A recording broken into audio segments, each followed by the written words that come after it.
नमस्कार, आप देख रहे हैं स्वदेश 24/7 न्यूज चैनल और मैं हूं आपके साथ निहारिका सिंह नागर। चलिए वक्त हो चला है आज की प्रमुख खबरों का। धमतरी जिले के नगरी सिहावा क्षेत्र का ऐतिहासिक कर्णेश्वर धाम इन दिनों पूरी तरह शिव में नजर आ रहा है। सावन की रिमझिम फुहारों के बीच दूर दराज से हजारों श्रद्धालु और कांवड़िए यहाँ पहुँच रहे हैं। हाथों में कावड़, होठों पर बोल बम और दिल में भोलेनाथ के दर्शन की अटूट आस्था लिए श्रद्धालु भगवान कर्णेश्वर महादेव का जलाभिषेक कर रहे हैं। बता दें कि 11वीं सदी में सोमवंशी राजा कर्णदेव द्वारा निर्मित कर्णेश्वर धाम सावन के महीने में आस्था का प्रमुख केंद्र बना हुआ है। बस्तर, ओडिशा सहित आसपास के जिलों से बड़ी संख्या में कांवड़िए यहां पहुंचकर फूल, बेलपत्र और गंगा जल भगवान शिव को अर्पित करते हैं। मंदिर परिसर में लगातार हर हर महादेव और बोल बम के जयकारे गूंज रहे हैं। सावन के अंतिम सोमवार से पहले शनिवार को कर्णेश्वर धाम में श्रद्धालुओं की भारी भीड़ देखने को मिली। लंबी यात्रा तय कर पहुंचे कांवड़ियों ने विधि विधान से जलाभिषेक कर भगवान शिव का आशीर्वाद लिया। इसके बाद श्रद्धालुओं का रुख श्रृंगी ऋषि पर्वत की ओर भी रहा, जहां बड़ी संख्या में शिव भक्तों ने दर्शन और पूजा अर्चना की। श्रद्धालुओं की भारी भीड़ के चलते कई स्थानों पर पैर रखने तक की जगह नजर नहीं आई।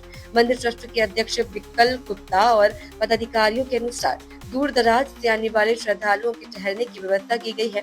वहीं बोल बम समिति की ओर से भक्तों के लिए भोजन और प्रसाद की व्यवस्था भी की जा रही है। रात्रि में धार्मिक भजन कीर्तन और आकर्षक झांकियों का आयोजन किया जाता है। शाम ढलते ही भजनों की मधुर धुन और शिव आराधना से पूरा कर्णेश्वर धाम भक्तिमय हो उठता है। वहीं सिहावा क्षेत्र धार्मिक और प्राकृतिक दोनों दृष्टि से महत्वपूर्ण माना जाता है। तपऋषियों की तपोभूमि कही जाने वाली सिहावा में महानदी का उद्गम स्थल भी स्थित है। कर्णेश्वर धाम और श्रृंगी ऋषि पर्वत सहित कई धार्मिक एवं ऐतिहासिक स्थल यहाँ मौजूद हैं। मंदिर ट्रस्ट ने क्षेत्र को पर्यटन के नक्शे पर विशेष पहचान दिलाने की मांग शासन से की है। नगरी से देवेंद्र सेन की रिपोर्ट। इस वर्ष जो सावन का जो महोत्सव है, पूरे माह भर पूरे श्रद्धालुओं में बहुत ज्यादा उत्साह देखा गया। चाहे सोमवार का दिन हो, चाहे कोई भी दिन हो, जैसे कल का दिन था शुक्रवार का दिन, यहाँ कम से कम 25,000 कांवरिया उड़ीसा, बस्तर और गरियाबंद, देवभोग, दुर्ग से 25,000 से अधिक कांवरिया आए थे। पैर रखने की जगह नहीं थी यहाँ।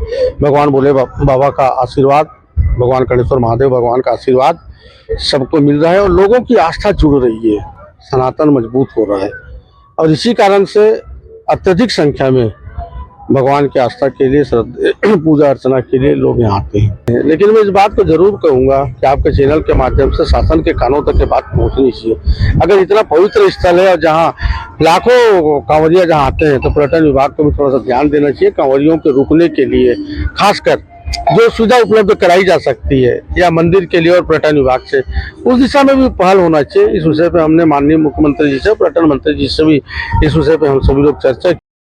यहाँ कांवड़ियों के रहने के लिए पूरी व्यवस्था की गई है। हालांकि पूरा तो नहीं हो सकता क्योंकि कांवड़ियों की जो मात्रा है बहुत ज्यादा है, लेकिन सतत प्रयास यही है कि उन लोगों को रुकने की व्यवस्था भरपूर प्रयास करके पूरा यहाँ जितने भी और समाज के जो भवन बना हुआ है उसमें उन लोगों को रहने की व्यवस्था हम लोग बना के बैठे हुए हैं। और क्या है कि दर्शनार्थी का भी बहुत रोज दिन प्रतिदिन आना जाना लगा हुआ है और दिक्कत तो इस बात का है कि हमारे यहाँ पर्यटन विभाग ने कोई ध्यान नहीं दिया अभी तक। रहने ठहरने की व्यवस्था हमारे नगरी के वासी लोग या विधायक है उनके फंड से अपना शेड वेड का निर्माण कर रहे हैं। मात्र हमारा एक ही उद्देश्य है कि जितने कांवड़िया आते हैं उनके रहने के